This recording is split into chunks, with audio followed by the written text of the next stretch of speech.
नमस्कार दोस्तों, स्वागत है आपके अपने YouTube चैनल एएस अकेडमी में। दोस्तों, आज हम इस वीडियो में एक बहुत ही महत्वपूर्ण टॉपिक पर चर्चा करने वाले हैं। जैसा कि आप सभी को पता है, बीएड वर्सेस डीएड का मामला काफ़ी गरमाया हुआ है और इस बात को मैं यहाँ पर क्लियर करने वाला हूँ। जैसा कि आप देख रहे हैं कि मध्य प्रदेश राजपत्र से प्रकाशित जो भी जानकारी थी, भोपाल सोमवार दिनांक 30 जुलाई 2018 श्रावण 8 शक 1940। तो आप इस राजपत्र को देख लीजिएगा। मध्य प्रदेश का राजपत्र है और इसके माध्यम से वर्ग 3 में बीएड वालों को कैसे लिया गया और इसका क्या प्रावधान था, इसके बारे में चर्चा करेंगे। और जिन लोगों को डाउट है कि बीएड वालों को बाहर किया जाना है, तो वो इस राजपत्र को जरूर देख लें, उसके बाद उनके सारे डाउट क्लियर हो जाएंगे। तो इस वीडियो को अंत तक देखिएगा। इसके पहले इसमें जो महत्वपूर्ण बात लिखी गई है और वो बताई गई है कि किसके अनुरूप इसको निकाला जाता है, जरा देखते हैं।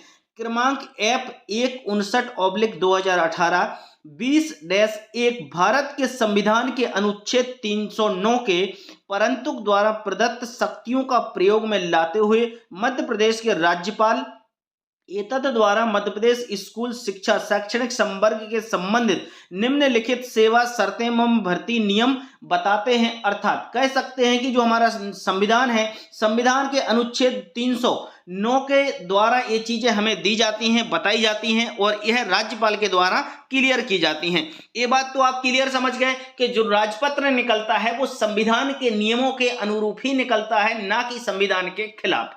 इतनी बात क्लियर है।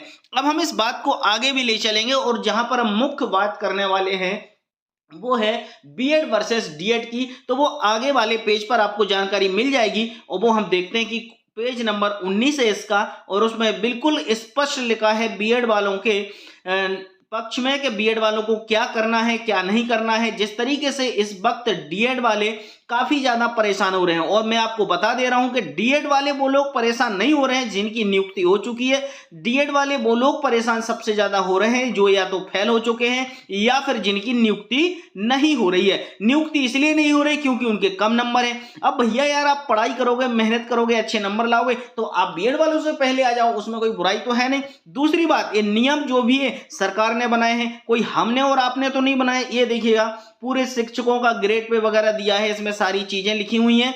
अब हम आगे जो देखने वाले हैं वो देखेंगे। ये आ गए, इस सूची को हम देखने वाले थे। ये देखिएगा, अनुसूची 3 नियम नंबर 8 देखें, सीधी भर्ती आयु तथा पात्रता परीक्षा संबंधी। इसमें आपको वर्ग 3 की रिलेटेड सारी जानकारी मिलने वाली है। जैसे कि आप देख रहे हैं, पॉइंट नंबर पहला है उच्च माध्यमिक शिक्षक हैं, उनसे रिलेटेड है, अभी हम इसकी चर्चा नहीं करेंगे। दूसरा पॉइंट माध्यमिक शिक्षक है, इसकी भी चर्चा नहीं करेंगे क्योंकि जो हम बात करने वाले हैं वो बीएड वर्सेस डीएड की है। तो जरा हम अपने उन डीएड वाले भाई बहन हैं उनसे एक बार बात कर लेते हैं और उनसे डिस्कस करते हैं कि आखिर क्या सच है और क्या गलत है, क्योंकि ये जानना बहुत ही जरूरी है। ठीक है, देखिएगा, मध्य प्रदेश राजपत्र दिनांक 30 जुलाई 2018 के अनुसार प्राथमिक शिक्षकों की जो आयु थी वो 21 वर्ष होना है। इसके बाद सामान्य प्रशासन विभाग के प्रचलित निर्देशानुसार यह जानकारी दी गई थी। आगे देखिए, इसके लिए क्वालिफिकेशंस क्या जरूरत है वो जरा समझ लेते हैं। इसमें लिखा है कम से कम 50% अंकों के साथ हाई सेकेंडरी अथवा इसके समकक्ष तथा प्रारंभिक शिक्षा में 2 वर्ष का डिप्लोमा अथवा उसके समकक्ष। ये तो बात क्लियर है। आपको कम से कम 12वीं में 50% होना चाहिए, इसके बाद आपको डीएड होना चाहिए। ये नहीं है, इसका मतलब जो अथवा है, मतलब या तो आपके पास ये होना चाहिए, ये होना चाहिए। तो इसके लिए भी स्पष्ट लिखा हुआ है, इसको समझिएगा। 50% अंकों के साथ स्नातक मतलब ग्रेजुएशन तथा शिक्षा स्नातक बीएड मतलब आपके पास बीएड होना चाहिए, जिसने राष्ट्रीय अध्यापक शिक्षा परिषद द्वारा मान्यता प्राप्त संस्थान से शिक्षा स्नातक की उपाधि प्राप्त की है। उस पर कक्षा 1 से 5 तक पढ़ाने के लिए अध्यापक के रूप में नियुक्ति हेतु विचार किया जाएगा। अब नियुक्ति हेतु विचार किया जाएगा, इतनी बात समझना, इस पॉइंट को नोट करके रखना कि यहां पर विचार किया जाएगा क्यों लिखा है, इस बात को समझ लेते हैं। यहां पर स्पष्ट लिखा हुआ है कि नियुक्ति हेतु जब विचार किया जाएगा, किंतु विचार किया जाएगा, लेकिन किंतु भी लगा, एक एक वर्ड का मीनिंग समझना। किंतु इस प्रकार अध्यापक के रूप में नियुक्त व्यक्ति को प्राथमिक शिक्षक के रूप में नियुक्ति होने के 2 वर्ष के भीतर राष्ट्रीय अध्यापक शिक्षा परिषद द्वारा मान्यता प्राप्त प्राथमिक शिक्षा में 6 महीने का एक सेतु पाठ्यक्रम यानी ब्रिज कोर्स आवश्यक रूप से करना होगा। उन्होंने बात बिल्कुल स्पष्ट लिखी है कि विचार किया जाएगा, किंतु उनके लिए 6 माह का जो ब्रिज कोर्स है वो करना जरूरी है। यदि आप 6 मंथ का ब्रिज कोर्स नहीं करते हैं तब आपकी नियुक्ति पर विचार किया जाएगा, यानी आपकी नियुक्ति निरस्त कर सकते हैं। ये बात बिल्कुल सही है, हम और आप इस बात से एग्री भी हैं कि यदि हमारे लिए ब्रिज कोर्स नहीं कराया जाता, हम नहीं करते हैं हमारी गलतियों के कारण, तो हमारी नियुक्ति निरस्त कर देनी चाहिए। ये बात तो सही है, लेकिन अब ब्रिज कोर्स कौन कराएगा? सरकार कराएगी। अब कुछ लोगों ने ऐसा मतलब भ्रामक जानकारी फैला रखी कि ब्रिज कोर्स नाम की कोई चीज नहीं है। भैया ब्रिज कोर्स नाम की चीज कैसे नहीं है? ब्रिज कोर्स हमारे मध्य प्रदेश में हुआ है, राजस्थान में भी हुआ है, अदर राज्यों में भी हुआ है, और ब्रिज कोर्स की मार्कशीट भी है। तो ब्रिज कोर्स किसने कराया? एनसीटीए ने नॉइस डीएलएड के माध्यम से, नॉइस के माध्यम से कराया ना। तो भैया किसने कराया? सरकार ने। अब सरकार ने जब यहाँ पर 6 मंथ का ब्रिज कोर्स कराया और अब आप बोलते हो कि ब्रिज कोर्स नाम की कोई चीज नहीं है, तो पहले के लोगों को आपने क्यों कराया?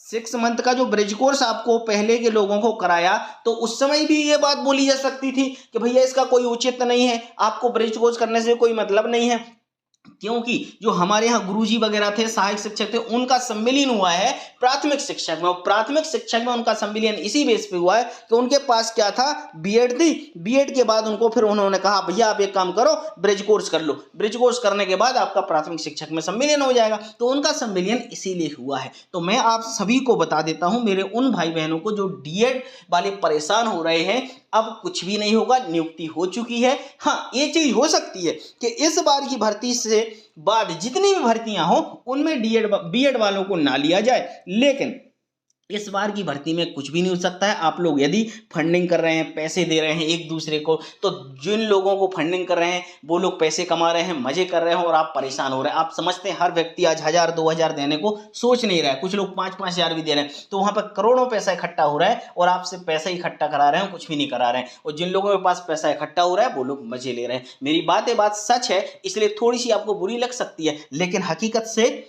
आप मुकर नहीं सकते। जो सच है वो सच है, इसलिए चिंता ना करें। आप लोग बिल्कुल अच्छे से रहें, नौकरी कर रहे हैं, नौकरी करते रहें। वर्ग 3 में जितने भी बीएड वाले साथी हैं उन सभी को बहुत बहुत बधाई कि आप लोग शिक्षक बने। ये आपके लिए शायद लास्ट मौका होगा, क्योंकि अब भर्ती कब आएगी इसका कोई ठिकाना नहीं, लेकिन आप लोग बहुत अच्छे हैं और करते रहिएगा। नौकरी करिए, निश्चिंत होकर करिए, आपको परेशान होने की कहीं भी आवश्यकता नहीं, ना मेंटली और ना किसी भी तरीके से, क्योंकि लोग बाग आपको मेंटली टॉर्चर करने के लिए बार बार ऐसे प्रयास कर रहे हैं, बार बार ऐसी न्यूज भ्रामक फैलाते हैं कि आप परेशान रहो। आपको नहीं परेशान होना है, आपको अच्छे से रहना, नौकरी करिए बढ़िया, और आपका कुछ भी नहीं होने वाला है। सब सरकार ने जो भी भर्ती की है बहुत सोच समझ के की है। सरकार में बहुत बड़े बड़े लोग बैठे हैं, वे सब कुछ समझते हैं क्या होना है क्या नहीं करना है, वही बात आपको क्लियर पता है। ठीक है, तो इस वीडियो को हमारे उन सभी साथियों को भेजिएगा जो इस वक्त डीएड बीएड को लेकर परेशान है, वो लोग समझें और सुने, इस बात से उनको सारी चीजें क्लियर हो जाएंगी, जिससे उनका मेंटली प्रेशर दूर हो सके। तो प्लीज वीडियो को शेयर जरूर करना, और चैनल पर न्यू है तो चैनल को सब्सक्राइब कीजिएगा।